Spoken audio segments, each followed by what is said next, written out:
ملک صاحب، اس نے بچوں کی طرح روتے ہوئے کہا، مجھے جانے دیں، اگر آپ کو قاتل نہیں مل رہا تو اسے میں ڈھونڈ لوں گا اور خود تھانے میں حاضر ہو کر بتاؤں گا کہ قاتل کی لاش فلاں جگہ پڑی ہوئی ہے۔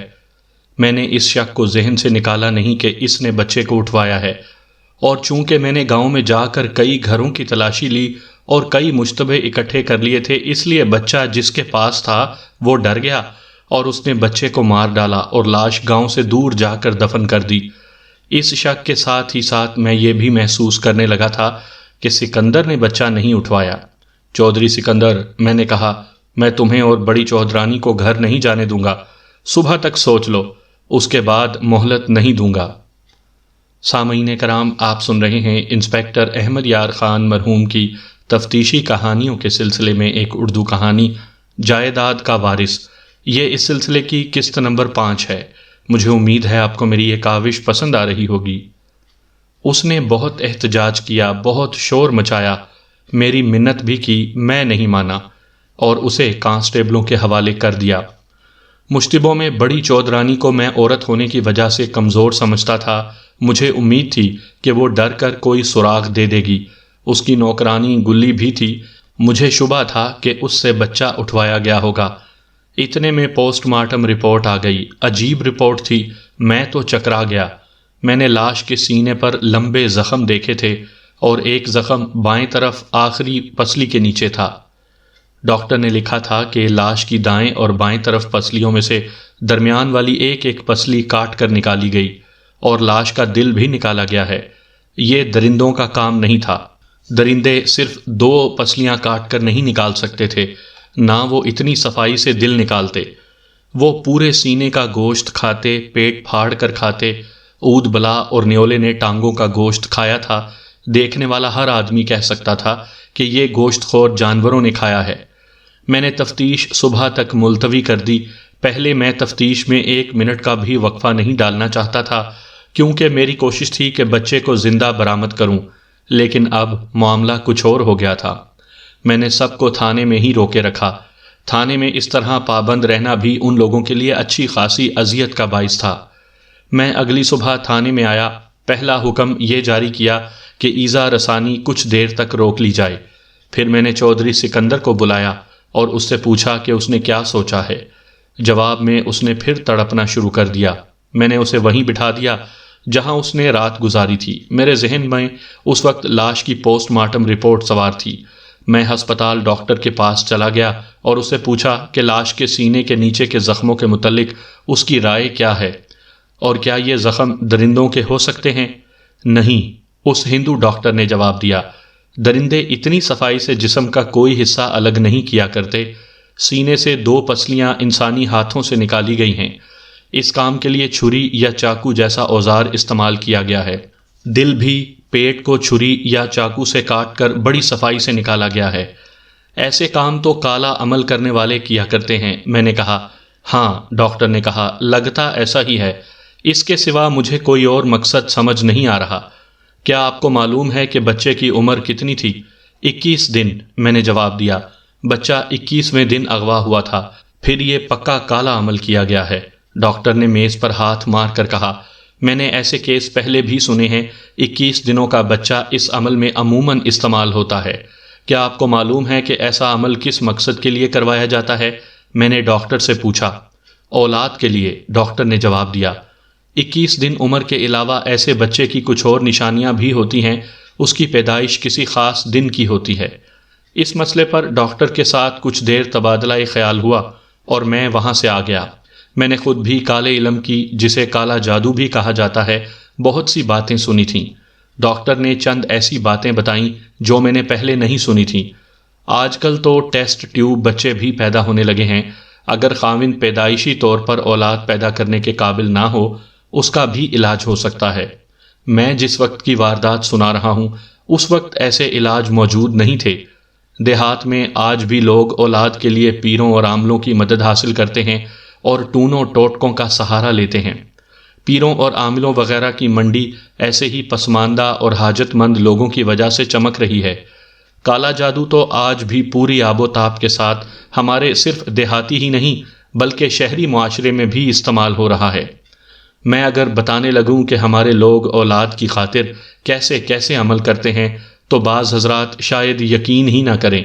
یہ ٹونا تو عام ہے کہ بے اولاد عورت مرے ہوئے سانپ کے اوپر ٹوکرا الٹ کر رکھ دے اور اس ٹوکرے پر بیٹھ کر نہائے۔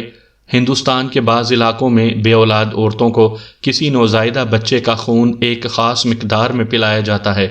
ظاہر ہے کہ اس مقصد کے لیے کسی نوزائیدہ بچے کو اغوا کیا جاتا ہے۔ میں نے ایک بڑا ہی بھیانک کیس دیکھا ہے۔ یہ ایک واردات تھی جو میرے ایک تھانے دار دوست کے پاس آئی تھی۔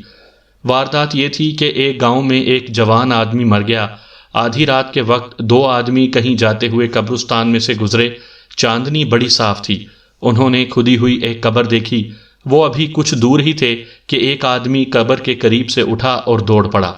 قبر میں سے ایک عورت نکل رہی تھی کہ اتنے میں یہ آدمی اس تک پہنچ گئے۔ انہوں نے عورت کو روک لیا اور پوچھا کہ وہ قبر میں کیا کر رہی تھی اور وہ آدمی کون ہے جو بھاگ گیا ہے۔ عورت نے پہلے تو کئی جھوٹ بولے، لیکن ان آدمیوں نے دیکھ لیا کہ قبر میں میت کفن میں لپٹی ہوئی پڑی ہے۔ اتنے میں وہ آدمی بھی واپس آ گیا جو بھاگ گیا تھا۔ اس نے ہاتھ جوڑ کر بیان کیا کہ یہ عورت اس کی بیوی ہے، شادی کو 8 سال ہو گئے ہیں اور اولاد نہیں ہوئی۔ ایک عامل نے یہ ٹونا بتایا ہے کہ کوئی جوان آدمی مر جائے تو عورت اسی رات اس کی قبر کھود کر میت کے اوپر لیٹے اور اس کے ساتھ پیار محبت کرے۔ اس مقصد کے لیے میاں بیوی نے بڑی محنت سے قبر کھودی تھی۔ عورت قبر میں اتر بھی گئی تھی، لیکن یہ دو آدمی پہنچ گئے۔ میاں بیوی قریبی گاؤں کے رہنے والے تھے۔ ان دو آدمیوں کے پاس کلہاڑیاں تھیں۔ وہ میاں بیوی کو ان کے گاؤں میں لے گئے اور نمبردار کو جگا کر بتایا کہ دیکھو میت کی کیا بے ادبی ہو رہی ہے۔ اس طرح انہیں تھانے پہنچا دیا گیا۔ تھانے دار نے انہیں لعنت ملامت کر کے چھوڑ دیا۔ ایسے اور بھی کچھ ٹونے ہیں جو لوگ کرتے ہیں۔ میں اپنی کہانی کی طرف آتا ہوں۔ واردات والے گاؤں میں ہی ایک ہندو عامل تھا جس کے متعلق مشہور تھا کہ کالے عمل کا ماہر ہے۔ میں اسے بلانا چاہتا تھا تاکہ اس کی بھی رائے لے لوں، لیکن اس خیال سے اسے بلانے کا ارادہ ترک کر دیا کہ یہ کام اسی کا نہ ہو۔ میں بڑی گہری سوچ میں چلا گیا۔ مجھے یقین ہونے لگا تھا کہ بچے کو کالے عمل کے لیے اغوا اور قتل کیا گیا ہے۔ یہ تو میرا اور ڈاکٹر کا خیال تھا کہ یہ عمل بے اولاد عورتوں کے لیے کیا جاتا ہے۔ اس کا کوئی اور مقصد بھی ہو سکتا تھا۔ بہرحال یہ بات طے شدہ تھی کہ بچے کو کسی اور مقصد کے لیے استعمال کیا گیا ہے۔ دو پسلیوں کو کاٹ کر نکالنا بے مقصد نہیں ہو سکتا تھا۔ دل بھی صفائی سے نکالا گیا تھا۔ تفتیش کی تو لائن ہی بدل گئی۔ اب میں نے یہ دیکھنا تھا کہ وہ کون بے اولاد ہے جس سے کسی کالے جادو والے عامل نے اتنا بھیانک عمل کروایا ہے۔ وہ کوئی اسی گاؤں کا ہو سکتا تھا۔ اس کا سراغ لگانا تو کوئی مشکل نہیں تھا۔ میں نے اس پر غور کرنا شروع کر دیا۔ سوچتے سوچتے مجھے یوں محسوس ہونے لگا جیسے میں گمراہ ہو گیا ہوں اور یہ کالا عمل محض وہم ہے۔ لیکن میں نے ایسی باتیں سنی بھی تھیں اور ایک دو کیس دیکھے بھی تھے۔ میں جوں جوں غور کرتا تھا مجھے یہ واردات پر اسرار ہی لگتی تھی۔ کچھ دور کے ایک تھانے میں ڈکیتی کی واردات ہو گئی تھی۔ 2 ملزم میرے علاقے میں رہتے تھے۔ ان کی نشاندہی ہو گئی تھی۔ اتفاق سے اسی روز واردات والے تھانے کا تھانے دار ملزموں کی گرفتاری اور خانہ تلاشی کے لیے آ گیا۔ اسے میری مدد کی ضرورت تھی۔ وہ خوشاب کے علاقے کا رہنے والا ایک بہت بڑے زمیندار خاندان کا آدمی تھا۔ ان وقتوں میں پولیس آفیسر ایسے ہی بڑے خاندانوں کے لیے جاتے تھے۔ انہیں روپے پیسے کا لالچ نہیں ہوتا تھا۔ وہ میرے پاس آیا۔ میں اسے پہلے سے جانتا تھا۔ تھانے میں اس کی خاطر تواضع کی۔ اپنا یہ بچے کے قتل والا کیس اسے سنایا، لاش کی حالت بتائی اور یہ بھی بتایا کہ ڈاکٹر نے کیا رائے دی ہے۔ ڈاکٹر نے ٹھیک کہا ہے، اس نے کہا، اور تم بھی ٹھیک سوچ رہے ہو، اسے وہم نہ سمجھو۔ اس نے 2 کیس سنا دیے جن کا تعلق کالے علم کے ساتھ تھا۔ یہ سنا کر اس نے کہا، یہ کام کسی معمولی آدمی کا نہیں، یہ کسی بڑے ہی امیر اور اثر و رسوخ والے زمیندار یا جاگیردار یا کسی ہندو سیٹھ کا ہے۔ ہندوؤں اور سکھوں میں بھی ایسا کوئی آدمی ہو سکتا ہے۔ پہلے اپنے علاقے میں بڑے زمینداروں اور جاگیرداروں میں دیکھو کہ ان میں بے اولاد کون ہے۔ میں بڑے زمینداروں اور جاگیرداروں کی بات اس لیے کر رہا ہوں کہ اس کام میں پیسہ خرچ ہوتا ہے، اور پیسہ اتنا زیادہ خرچ ہوتا ہے جو کوئی عام آدمی نہیں دے سکتا۔ یہ سب انسپکٹر اپنے کام کا ماہر اور عقل مند آدمی تھا۔ میں نے اس کی بات مان لی، یا آپ یوں سمجھیں کہ اس نے تائید کر دی کہ میں نے تفتیش کو جس لائن پر ڈالا ہے وہ ٹھیک ہے۔ نمبردار تھانے میں موجود تھا۔ میں نے اسے بلایا اور کہا کہ وہ اگر جانتا ہے تو بتا دے، اگر نہیں جانتا تو شام سے پہلے پہلے اپنے گاؤں میں معلوم کر کے بتائے کہ بے اولاد کون ہے۔ میں نے اسے ضروری باتیں بتائیں اور کہا کہ کسی بے اولاد کا سراغ لگانا کوئی مشکل کام نہیں۔ اولاد کے خواہش مند لوگ ہر کسی سے کسی پیر فقیر اور کسی مزار اور خانقاہ کا عطا پتہ پوچھتے رہتے ہیں، جہاں سے ان کی مراد پوری ہو جائے۔ پھر میں نے اے ایس آئی اور جونیئر سب انسپیکٹر اور 2 ہیڈ کانسٹیبلوں کو بلا کر یہ مسئلہ سنایا اور کہا کہ مخبروں کو اس کام پر لگا دیں۔ میں نے مشتبوں کی ایذا رسانی رکوا دی تھی، اب ان سب کو ایک جگہ بٹھانے کے لیے کہہ دیا۔ میں انہیں ابھی چھوڑنا نہیں چاہتا تھا۔ ایک ہیڈ کانسٹیبل میرے پاس آیا اور کہنے لگا کہ چودھری سکندر منت کر رہا ہے کہ وہ مجھ سے ملنا چاہتا ہے۔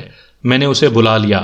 اس نے آتے ہی کچھ غصے اور کچھ درخواست کے لہجے میں کہا کہ میں اسے جانے کی اجازت دے دوں۔ وہ بہت بھڑکا ہوا تھا، کہتا تھا کہ وہ اپنے بھائی کے بچے کے قاتل کو تلاش کر لے گا۔ میں نے اسے بتایا کہ ابھی میں اسے جانے کی اجازت نہیں دے سکتا۔ میں نے اسے تسلی دی کہ قاتل مل جائے گا، پھر اس سے پوچھا کہ اس کے گاؤں میں کوئی بے اولاد آدمی ہے۔ میں نے یہ بھی کہا کہ وہ آدمی امیر کبیر ہوگا۔ اس نے مجھ سے اس مسئلے پر سوال جواب شروع کر دیے۔ میں نے اسے اصل بات تو نہ بتائی، ویسے کچھ اشارے دے دیے۔ وہ سوچ میں پڑ گیا۔ ایک بات بتاؤ، میں نے پوچھا، تمہارے گاؤں میں ایک ہندو عامل ہے، کیا وہ کالا عمل کرتا ہے؟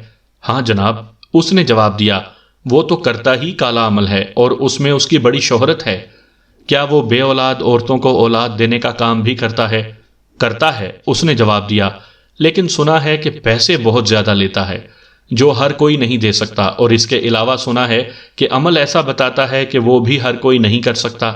مثال کے طور پر میں آپ کو بتاتا ہوں کہ آپ کو پتا ہے کہ میرے بھائی چودھری شہباز کی بیٹیاں ہی بیٹیاں تھیں، بیٹا نہیں ہوتا تھا۔ بھائی میرا اس پنڈت سے ملا، گاؤں میں سب اسے پنڈت کہتے ہیں۔ اس نے پہلی بات تو یہ کہی کہ 7-8 ہزار روپیہ وہ لے گا، اور دوسری بات جو اس نے اپنے عمل کے لیے بتائی، وہ سن کر میرے بھائی نے کانوں کو ہاتھ لگایا۔ عمل کیا بتایا تھا؟ بڑا خوفناک عمل تھا ملک صاحب، سکندر نے جواب دیا۔ کہتا تھا کہ کسی کا پہلوٹھی کا بچہ چاہیے جس کی عمر 21 دنوں سے زیادہ نہ ہو۔ میرا بھائی وہاں سے بھاگ آیا۔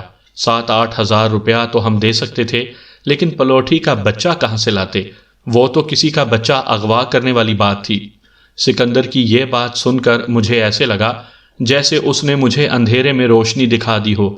یہ ذہن میں رکھیں کہ میں جن وقتوں کی بات کر رہا ہوں ان وقتوں کا 7-8 ہزار روپیہ آج کے کئی لاکھوں روپے کے برابر تھا، بلکہ اس سے زیادہ سمجھ لیں۔ آپ یہ بتائیں مجھ سے کیوں پوچھ رہے ہیں؟ سکندر نے پوچھا۔ اگر آپ کا کوئی ایسا کام ہے تو حکم کریں، میں اس پنڈت کے ساتھ بات کروں گا۔ روپیہ پیسے کی فکر نہ کریں، میں خود دے دلا لوں گا، آپ کام بتائیں۔ یہ شخص مجھے رشوت پیش کر رہا تھا۔ میں نے اسے بتایا کہ میرا پنڈت کے ساتھ کوئی کام نہیں۔ میں نے اسے یہ بھی بتایا کہ شاید اب بچے کا قاتل مل جائے گا۔ سکندر میری بات نہ سمجھ سکا، کہنے لگا کہ آپ پنڈت کے ساتھ بات کریں تو وہ معلوم کر لے گا کہ قاتل کون ہے۔ میں نے تم سے کچھ اور پوچھا تھا، میں نے کہا۔ میں نے پوچھا تھا کہ کوئی ایسا آدمی ہے جو بے اولاد ہے اور اس نے اس ہندو عامل سے کوئی عمل کروایا ہے؟ سکندر میرے منہ کی طرف دیکھنے لگا۔ اس کے چہرے پر ایسے تاثرات آ گئے جیسے وہ میری بات سمجھ گیا ہو یا سمجھنے کی کوشش کر رہا ہو۔ میں ایک آدمی کو جانتا ہوں، اس نے بالکل ہی بدلے ہوئے لہجے میں کہا، اور اپنے گاؤں سے تقریباً 3 میل دور کے ایک گاؤں کا اور وہاں کے ایک خاصے بڑے زمیندار کا نام لیا اور کہا، میری اس کے ساتھ بڑی اچھی سلام دعا ہے۔ تقریباً 1.5 مہینہ پہلے میں نے اسے اس پنڈت کے گھر سے نکلتے دیکھا تھا۔ چونکہ وہ اتنی دور سے میرے گاؤں میں آیا تھا، اس لیے میں اسے اپنے گھر لے گیا اور خوب خاطر تواضع کی۔ میں نے اسے پوچھا کہ وہ پنڈت کے پاس کیوں آیا ہے؟ اس نے بتایا کہ شادی کر کے 8واں سال جا رہا ہے اور کوئی بچہ نہیں ہوا، کوئی پیر و مرشد نہیں چھوڑا، بڑی دور دور مزاروں اور خانقاہوں پر گیا ہوں۔ اب کسی نے اسی پنڈت کا بتایا ہے اور اس کے پاس آیا ہوں، کہتا ہے کہ کام ہو جائے گا۔ تم نے اس سے پوچھا نہیں کہ پنڈت نے کیا عمل بتایا ہے؟ نہیں، سکندر نے جواب دیا، میں نے یہ بات نہیں پوچھی۔ میرا دماغ اسی بڑی زمیندار پر اٹک گیا۔ میں نے مخبروں سے بھی رپورٹیں لینی تھیں۔ یہ زمیندار جس گاؤں کا رہنے والا تھا وہ گاؤں بھی میرے ہی تھانے میں آتا تھا۔ اس گاؤں کی زیادہ آبادی سکھوں کی تھی۔ وہاں بھی اپنے مخبر موجود تھے، جن میں ایک سکھ ریٹائرڈ صوبے دار تھا۔ مخبری اس کی ہابی تھی۔ یوں معلوم ہوتا تھا جیسے وہ پیدائشی مخبر ہو۔ تھانے والوں کو مخبری کے ذریعے خوش کر کے اسے روحانی تسکین ہوتی تھی۔ میں نے اسے بلایا۔ یہاں میں آپ کی دلچسپی کے لیے بتاتا چلوں کہ تفتیشی افسر کی ذہانت اور عقل کے بغیر کامیاب نہیں ہو سکتی، لیکن مخبروں کے بغیر تفتیشی افسر کی ذہانت اور عقل کوئی کام نہیں کرتی۔ صرف پولیس کی تفتیش نہیں، ملٹری اور سول انٹیلیجنس کی کامیابی کے ضامن بھی مخبر ہی ہوتے ہیں۔ دنیا کا سب سے بڑا اور کامیاب جاسوسی اور تخریب کاری کا ادارہ امریکہ کی CIA ہے۔ اسے جدید سائنسی آلات کی مدد حاصل ہے، لیکن اس کی کامیابی کا دار و مدار انسانی مشینری پر ہے۔ اگر پاکستان میں CIA کو مقامی مخبر نہ ملے تو یہاں سے یہ ادارہ بوریا بستر گول کر جائے۔ سکھ صوبے دار سائیکل پر آیا۔ سکھ دیسی شراب پیا کرتے تھے۔ تھانے میں 2 سکھ کانسٹیبل تھے۔ میں نے انہیں پیسے دے کر کہا تھا کہ صوبے دار آئے تو اسے 1 پوا یعنی بڑی بوتل کا چوتھائی پلا دیں اور ساتھ میں پکوڑے بھی کھلا دیں۔ وہ آیا تو دونوں سکھوں نے اس کا استقبال کیا اور اسے اپنے ساتھ لے گئے۔ وہ جب میرے پاس آیا تو اس کا موڈ جوبن پر تھا۔ میں نے ادھر ادھر کی باتوں کے بعد اس کے گاؤں کے اس بڑے زمیندار کا نام لیا جس کا میں پہلے ذکر کر آیا ہوں۔ اصل نام کے بجائے اس کے لیے میں افضل کا نام استعمال کروں گا۔ میں نے سکھ صوبے دار سے کہا کہ وہ مجھے اس شخص کے متعلق بتائے کہ وہ کیا چیز ہے اور کیسا آدمی ہے۔ صوبے دار نے اس کا جو نقشہ پیش کیا وہ پورا نہیں سنا سکتا کیونکہ بہت لمبا چوڑا ہے تو دلچسپ، لیکن میں اصل کہانی پر زیادہ توجہ دینا ضروری سمجھتا ہوں۔ صوبے دار نے اس کا حلیہ، اس کا قد اور اس کے جسم کی بناوٹ بھی سنائی تھی۔ میرے مطلب کی بات یہ تھی کہ اس کی عمر 32 سال کے لگ بھگ تھی اور اس کا ابھی تک ایک بھی بچی یا بچہ نہیں ہوا تھا۔ اتنا امیر زمیندار تو اپنے آپ کو بادشاہ سمجھتا ہے، معمولی سے آدمی کی اولاد نہ ہو تو وہ دوسری شادی کر لیتا ہے۔ یہ شخص تو کسی سے پوچھے بغیر دوسری شادی کر سکتا تھا، لیکن وہ اس بیوی کو ناراض نہیں کرنا چاہتا تھا، جس کی وجہ صوبے دار نے یہ بتائی کہ وہ اس کی اپنی پسند کی شادی تھی۔ اس بیوی کے ساتھ اس کا شادی سے پہلے معاشقہ چل رہا تھا۔ اس لڑکی کا رشتہ افضل کو نہیں مل رہا تھا۔ لڑکی نے ایسی جرت دکھائی تھی کہ اس نے اپنے والدین سے کہہ دیا کہ اس کی شادی افضل کے ساتھ ہی ہوگی۔ اگر کسی اور کے ساتھ شادی طے ہوئی تو وہ شادی والے دن کچھ کھا کر مر جائے گی۔ آخر اس کی شادی افضل کے ساتھ کر دی گئی۔ اب افضل اس کی محبت اور جرت کی خاطر اس پر سوکن نہ لانے کی قسم کھا چکا تھا۔ صوبے دار نے بتایا کہ افضل پیروں، عاملوں اور ہندو جوگیوں اور سنیاسیوں پر بے اندازہ دولت لٹا چکا تھا۔ اس کے متعلق سکھ صوبے دار نے بتایا کہ وہ شریف آدمی نہیں، ہر طرح کی بدماشی اور غنڈہ گردی کر سکتا ہے، اور جہاں ضرورت پڑتی ہے وہ غنڈہ گردی کرتا بھی ہے۔ یہ بھی پتا چلا کہ اس نے رجسٹرڈ بدماشوں اور 2 ڈکیتوں کو گہرے دوست بنایا ہوا ہے۔ میرے پوچھنے پر اس نے ان رجسٹرڈ بدماشوں اور ڈکیتوں کے نام بھی بتائے۔ اس سکھ صوبے دار سے میں نے اور بھی بہت کچھ پوچھا تھا۔ اس نے ایسے جوابات دیے تھے جن سے مجھے اپنا کام آسان ہوتا معلوم ہوا۔ صوبے دار جی، میں نے اسے کہا، ایک کام کر دیں، خدا کی قسم پولیس کپتان تک آپ کی سفارش کروں گا اور سند کے علاوہ نقد انعام دلاؤں گا۔ کام یہ ہے کہ افضل، اس کی بیوی اور اس کے جو خاص وارداتی بدماش ہیں ان پر نظر رکھیں۔ ان میں سے کوئی چودھری شہباز مقتول کے گاؤں کی طرف آئے تو فوراً مجھے اطلاع دیں۔ مجھے احساس تھا کہ صوبے دار کے لیے یہ کام آسان نہیں۔ وہ ہر وقت خصوصاً رات کو کسی پر نظر نہیں رکھ سکتا تھا۔ میں نے اس کا یہ انتظام بھی کر دیا کہ جونیئر سب انسپیکٹر سے کہا کہ وہ واردات والے گاؤں سے 2 قابل اعتماد آدمی کل صبح ملا دے۔ رات خاصی گزر گئی تھی۔ میں نے سکھ صوبے دار کو رخصت کر دیا اور اپنے گھر چلا گیا۔ صبح میں تھانے گیا تو کچھ وقت بعد واردات والے گاؤں سے 2 آدمی آ گئے۔ یہ میرے خاص مخبر تھے۔ میں نے انہیں کہا کہ وہ افضل کے گاؤں چلے جائیں اور سکھ صوبے دار سے ملیں۔ وہ انہیں افضل دکھائے گا اور افضل کے کچھ خاص آدمی دکھائے گا۔ ان کے چہرے یاد کر لیں۔ ان میں سے کوئی ان کے یعنی واردات والے گاؤں میں پنڈت یعنی عامل کے پاس آئے تو نمبردار کی گھوڑی پر یا سائیکل پر فوراً مجھے اطلاع دیں۔ میں چودھری افضل کو جانتا ہوں سرکار۔ میرے مخبروں میں سے ایک نے، جس کا نام شانو تھا، کہا اس کا ایک خاص آدمی کل پنڈت کے گھر آیا تھا، استاد وارداتیہ ہے، اس کا نام جمیل ہے اور جمی کہلاتا ہے۔ جمی کو بھی میں جانتا ہوں۔ 3-4 وارداتوں میں وہ مشتبہ رہا اور ہر بار کچھ دن اسے تھانے میں رکھا گیا۔ وہ واقعی استاد تھا جو ہر بار میرے ہاتھ سے صاف بچ کر نکل گیا تھا۔ اس کا جسم تو جیسے لوہے کا بنا ہوا تھا، اتنی مار پٹائی گدھا کیا برداشت کرے گا، گینڈا بھی برداشت نہیں کر سکتا۔ میں نے اسے تھانے بلانا تھا۔ اگر کانسٹیبل کو بھیجتا تو اس کے گاؤں میں سب کو پتہ چل جاتا۔ افضل کو پتہ چلتا تو وہ کوئی پیش بندی کر لیتا۔ میں یہ فرض کر رہا تھا کہ جمی کو افضل نے پنڈت کے پاس بھیجا تھا۔ میں نے کانسٹیبل کو بھیجنے کے بجائے یہ انتظام کیا کہ شانو سے کہا کہ وہ جمی کے گاؤں جائے اور اسے باتوں باتوں میں گاؤں سے باہر لے آئے۔ ایک ہیڈ کانسٹیبل سے کہا کہ وہ شانو کے پیچھے پیچھے جائے اور گاؤں سے ذرا دور کہیں چھپ کر بیٹھ جائے۔ جمی آئے تو وہ اسے پکڑ کر تھانے میں لے آئے۔ صرف جمی کو نہیں سرکار، دوسرے مخبر نے کہا، اس طرح جمی اس شانو کا دشمن بن جائے گا۔ ہمیں تو ہر اچھے برے آدمی کے ساتھ دوستی رکھنی ہے۔ ہیڈ کانسٹیبل یوں کرے کہ ان دونوں کو دیکھ کر انہیں گالیاں دینی شروع کر دے اور دونوں کو تھانے لے آئے۔ دونوں یہاں آئیں تو آپ ان پر حملہ کر دیں۔ اس کے بعد آپ جمی کو لپیٹ میں لے لیں۔ شانو جمی پر یہ ظاہر کرے گا کہ اسے بہت مار پڑی ہے، بلکہ اسے آپ حوالات میں بند کر دیں۔ ان وقتوں کے جرائم پیشہ لوگ بہت عقل مند ہوا کرتے تھے۔ اس مخبر نے جو بات سوچی تھی وہ میرے ذہن میں بھی نہیں آئی تھی۔ میں نے ایک ہیڈ کانسٹیبل کو بلا کر اچھی طرح سمجھایا کہ شانو کیا کرے گا اور اس نے کیا کرنا ہے۔ شانو اور ہیڈ کانسٹیبل چلے گئے۔ انہیں کم و بیش 3 میل دور جانا تھا۔ ان کا جو مشن تھا اس کے لیے 3 یا 4 گھنٹے درکار تھے۔ میں دوسرے کاموں میں مصروف ہو گیا۔ اس دوران واردات والے گاؤں کا نمبردار میرے پاس آیا۔ مجھے یاد ہے کہ وہ عصر کا وقت تھا۔ نمبردار نے بتایا کہ وہ دائی کے خاوند کو ساتھ لایا ہے۔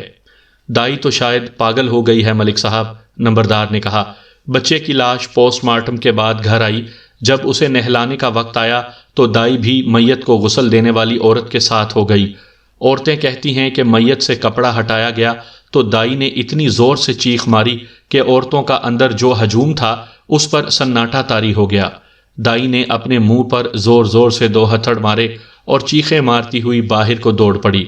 باہر جو آدمی بیٹھے ہوئے تھے انہوں نے اسے پکڑا، لیکن اس نے اپنے کپڑے پھاڑ ڈالے۔ اسے گھسیٹ کر اس کے گھر لے گئے، اس پر چادر ڈالی، کیونکہ اپنی قمیض پھاڑ کر وہ ننگی ہو گئی تھی۔ اس نے چادر بھی پھاڑ ڈالی۔ شاہ صاحب کو بلایا تو انہوں نے دیکھ کر کہا کہ یہ تو بڑا ظالم جن ہے، اس عورت نے اس جن کو ناراض کیا ہے۔ شاہ صاحب نے تعویذ لکھ کر دائی کے گلے میں ڈالا تو دائی نے تعویذ کا دھاگا توڑ کر تعویذ دور پھینک دیا۔ وہ چارپائی پر اچھلتی اور چیخیں مارتی تھی۔ شاہ صاحب نے بہت جتن کیے لیکن دائی ہاتھ نہیں آتی تھی۔ رات ہو گئی۔ پنڈت عامل دائی کی یہ حالت سن کر خود ہی اس کے گھر چلا گیا۔ میں اس وقت وہاں موجود نہیں تھا۔ دائی کے خاوند نے مجھے بعد میں بتایا کہ جب پنڈت آیا اس وقت دائی کچھ سکون میں آ گئی۔ شاید اسے نیند آ گئی تھی۔ پنڈت کو دیکھتے ہی وہ اٹھ کر بیٹھ گئی۔ اس کے خاوند کو میرے پاس لاؤ، میں نے نمبردار کا پورا بیان سنے بغیر اسے کہا۔ دائی کا خاوند آ گیا۔ میں نے اسے بٹھا کر پوچھا کہ اس کی بیوی کو کیا ہو گیا ہے۔ اس نے اپنے رنگ میں جو بیان دیا تقریباً وہی تھا جو نمبردار دے چکا تھا۔ میں نے اسے کہا کہ وہ بتائے کہ جب پنڈت تمہارے گھر پہنچا تو تمہاری بیوی نے کیا کیا اور پنڈت نے کیا کیا۔ اس وقت میری بیوی آرام میں آ گئی تھی، اس نے کہا۔ میں نے خدا کا شکر ادا کیا کہ اب یہ ٹھیک ہو جائے گی، لیکن پنڈت کو دیکھتے ہی وہ اٹھ کر بیٹھ گئی۔ جناب اس کی شکل بدل گئی۔ اس نے اس طرح دانت نکال کر پیسے جس طرح کتے لڑتے وقت دانت نکالتے اور غراتے ہیں۔ اس نے اپنا دایاں بازو پنڈت کی طرف لمبا کیا جیسے ہاتھ اس کے منہ میں دینے لگی ہو۔ اس نے شہادت کی انگلی پنڈت کے منہ کے قریب کر کے غصے سے کہا، کافر، تو نے کیا کہا تھا اور کیا کیا ہے؟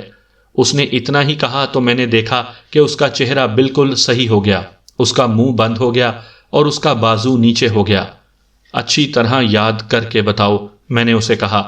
اس وقت جب تمہاری بیوی کا چہرہ قدرتی حالت میں آ گیا تھا، کیا اس وقت پنڈت اس کے چہرے کی طرف دیکھ رہا تھا؟ ہاں جی، اس نے جواب دیا۔ یہ تو میں نے اچھی طرح دیکھا تھا۔ میں تو ڈر گیا تھا کہ میری بیوی کی اس بات پر پنڈت ناراض نہ ہو جائے، لیکن پنڈت اس کے چہرے کو دیکھ رہا تھا۔ ایسے لگتا تھا جیسے پنڈت نے سنا ہی نہیں کہ میری بیوی نے کچھ کہا ہے یا اس نے کوئی نازیبا حرکت کی ہے۔ دائی کے خاوند نے مزید بتایا کہ اس پنڈت نے دائی کے خاوند کو اور دائی کو کچھ رقم دی تھی۔ وہ رقم دائی کے خاوند کے پاس اس وقت بھی تھی۔ میں نے وہ رقم گنی۔ رقم تھوڑی نہیں تھی، پورے 2000 روپے تھے۔ ان وقتوں میں جس کے پاس 2000 روپے ہوتے وہ بہت امیر کہلاتا تھا۔ دائی کے خاوند جیسا غریب آدمی اتنی بڑی رقم کو تصور میں بھی نہیں لا سکتا تھا۔ اس کے اس بیان کے باوجود میں حیران تھا کہ اس شخص نے یہ مشکوک رقم نمبردار کو کیوں دکھائی اور پھر تھانے میں رقم بھی لے آیا۔ کچھ دیر بعد جب میں نے اسے فارغ کر کے باہر بھیجا تو نمبردار نے مجھے بتایا کہ اسے شک تھا کہ اس رقم کا تعلق بچے کے اغوا کے ساتھ ہو سکتا ہے۔ دوسری وجہ یہ تھی کہ یہ شخص بہت سادہ تھا۔ میں نے اسی وقت ایک ہیڈ کانسٹیبل کو بلا کر کہا کہ وہ واردات والے گاؤں جائے اور اس عامل پنڈت کو باہر بلائے۔ وہ جس حالت میں بھی باہر آئے اسے پکڑ کر ساتھ لے آئے، اسے اپنے گھر میں داخل نہ ہونے دے۔ میں دراصل ڈرتا تھا کہ وہ اس بہانے اندر چلا جائے گا اور تیار ہو کر آئے گا اور اندر جا کر کوئی ایسا کالا عمل کر دے گا جس کے زیر اثر ہیڈ کانسٹیبل کی اور میری عقل بیکار ہو جائے گی۔ معلوم نہیں کہ کوئی ایسا عمل کیا جا سکتا تھا یا نہیں، میں اپنی بتاتا ہوں کہ میں ڈرتا تھا۔ نمبردار سے کہا کہ وہ گاؤں جائے اور کوشش کرے کہ دائی کو یہاں لے آئے، خواہ چارپائی کے ساتھ باندھ کر اور اٹھا کر لانی پڑے۔ بڑا ہی عجیب کیس تھا۔ سورج غروب ہو چکا تھا۔ میرا وارداتیہ مخبر شانو چودھری افضل کے گاؤں سے اس کے خاص آدمی جمی کو لے آیا۔ شانو اور ہیڈ کانسٹیبل نے میرے بتائے ہوئے طریقے پر پوری کامیابی سے عمل کیا۔ راستے میں شانو اور جمی ہیڈ کانسٹیبل سے بار بار پوچھتے تھے کہ ان دونوں کو تھانے کیوں طلب کیا گیا ہے۔ ہیڈ کانسٹیبل شانو کو زیادہ ڈراتا اور برا بھلا کہتا تھا تاکہ جمی کو شک نہ ہو کہ شانو نے اسے پکڑوایا ہے۔ افضل کو معلوم نہیں ہو سکا تھا کہ جمی کو تھانے لے گئے ہیں۔ دونوں کو میرے سامنے لائے۔ میں نے شانو سے کہا کہ تمہارا چہرہ بتا رہا ہے کہ اس واردات میں تم ضرور شامل تھے۔ شانو ہاتھ جوڑ کر اپنے آپ کو بے گناہ ثابت کرنے لگا۔ میں نے دونوں سے کہا کہ وہ اقبال جرم کر لیں یا ان میں جو بھی اس واردات میں شامل ہے وہ بول پڑے، میں اسے وعدہ معاف گواہ بنا لوں گا۔ دونوں حیران اور پریشان مجھ سے پوچھتے تھے کہ واردات ہے کیا؟ میں نے ہیڈ کانسٹیبل سے کہا کہ اس شانو کو حوالات میں بند کر دے۔ ہیڈ کانسٹیبل اسے لے گیا۔ اس طرح جمی کی نظر میں شانو کی پوزیشن صاف ہو گئی۔ میں نے جمی کو اپنے سامنے کرسی پر بٹھا کر کمرے کا دروازہ بند کر لیا۔ غور سے سن جمی، میں نے کہا، میں نے تمہیں کسی شبے میں نہیں بلایا، اپنے شک شبے رفع کر کے تم پر ہاتھ ڈالا ہے۔ بولو کتنا جھوٹ بولو گے؟ تمہارے نکلنے کا کوئی راستہ نہیں۔ جدھر منہ کرو گے ادھر تمہارے خلاف ایک نہ ایک شہادت موجود ہوگی۔ سچ بولو اور مجھ سے فائدہ اٹھاؤ۔ پنڈت عامل کے ساتھ تمہارا کیا کام ہے؟ پنڈت سے؟ اس نے حیران ہو کر پوچھا۔ اس کے ساتھ میرا کیا کام ہو سکتا ہے؟ میں کمرے میں ٹہلتے ہوئے اس سے پوچھ رہا تھا۔ میں اس کے پیچھے کھڑا ہو گیا۔ اس نے جب میرے سوال کا جواب دیا تو میں نے اس کے دائیں کان پر پورے زور سے تھپڑ مارا۔ مجھے یقین ہے کہ اس کا اس طرف والا کان عارضی طور پر بند ہو گیا ہوگا۔ میں نے اسے وہ دن یاد دلایا جس دن اور جس وقت اسے شانو نے پنڈت کے گھر سے نکلتے دیکھا تھا۔ میں نے شانو کا نام نہ لیا۔ اس روز تم پنڈت کے گھر کیوں گئے تھے؟ وہ بھی آخر استاد تھا۔ پہلے وہ حیران سا ہوا، پھر مسکرایا۔ سرکار، اس نے کہا، گھر کی بات تھی اس لیے میں دبا گیا تھا۔ پنڈت کے ساتھ میرا یہ کام تھا کہ میری بہن کو اس کا خاوند بہت تنگ کرتا ہے۔ اس کی ساس بڑی ہی شیطان عورت ہے۔ وہ اپنے بیٹے کو میری بہن کے خلاف بھڑکاتی رہتی تھی۔ میں تنگ آ کر پنڈت کے پاس گیا اور اسے کہا کہ کچھ کرے۔ اور چودھری افضل کو اولاد دلوانے کا کام بھی تمہارے سپرد تھا؟ میں نے کہا، نہیں سرکار۔ اس نے کہا، چودھری افضل کے معاملے میں میرا کوئی عمل دخل نہیں۔ نہ صحیح، میں نے کہا، تمہیں یہ تو پتا ہوگا کہ چودھری افضل اولاد کے لیے اس پنڈت سے ٹونے وغیرہ کروا رہا ہے۔ مجھے یہی پتا ہے کہ چودھری افضل اولاد کے لیے بہت پریشان رہتا ہے، اس نے کہا، لیکن یہ پتا نہیں کہ وہ اس پنڈت کے پاس آتا ہے۔ میں نے دروازہ کھول کر ایک ہیڈ کانسٹیبل کو بلایا اور اسے کہا کہ وہ جمی کو ساتھ لے جائے اور اس کا ذرا دماغ درست کرے۔ ہندو عامل کا گاؤں 1 ہی میل دور تھا۔ رات خاصی گزر چکی تھی، وہ بھی آ گیا۔ اسے لوگ ویسے ہی پنڈت کہتے تھے۔ وہ مذہبی پیشوا نہیں تھا، یعنی کسی مندر کا پنڈت وغیرہ نہیں تھا۔ اگر وہ مندر کا پنڈت ہوتا تو اس کے پیچھے پیچھے ہندوؤں کا ایک وفد آ جاتا۔ اس عامل پنڈت کو میں پہلی بار دیکھ رہا تھا۔ اس قدر مکروہ چہرہ اور ایسی لال آنکھیں میں نے پہلے کبھی نہیں دیکھی تھی۔ اس کے چہرے کو مکروہ ہونا ہی چاہیے تھا۔ سامعین کی معلومات میں اضافہ کرنے کے لیے بتا رہا ہوں کہ کالا عمل یا کالا جادو کرنے والے عاملوں کے چہرے ایسے ہی مکروہ ہوا کرتے ہیں۔ اگر کراہت نہ ہو اور چہرہ اچھے نقش و نگار والا ہو تو بھی اسے دیکھ کر محسوس ہوتا ہے کہ اتنا اچھا چہرہ ہونے کے باوجود یہ اچھا نہیں لگتا، بلکہ اس سے منہ پھیر لینے کو جی چاہتا ہے۔ آپ کو اس چہرے پر نحوست کا احساس ہوتا ہے۔ چہرہ انسان کی فطری اچھائی یا برائی کا اظہار کرتا ہے۔ اگر انسان فطری طور پر نیک ہو اور اس میں پیار اور محبت ہو تو اس کے چہرے کے بھدے نقش و نگار بھی اچھے لگتے ہیں، اور اگر فطرت میں بدی، جھوٹ اور بنی نوع انسان کی دل آزاری کا جذبہ ہو تو نہایت پرکشش چہرے بھی بھدے اور بھونڈے لگتے ہیں۔ کالا علم دوسروں کو نقصان پہنچانے کے لیے استعمال کیا جاتا ہے، اسی لیے اسے شیطانی یا سفلی عمل کہا جاتا ہے، اور اسلام میں اسے گناہ قرار دیا گیا ہے، بلکہ گناہ کبیرہ۔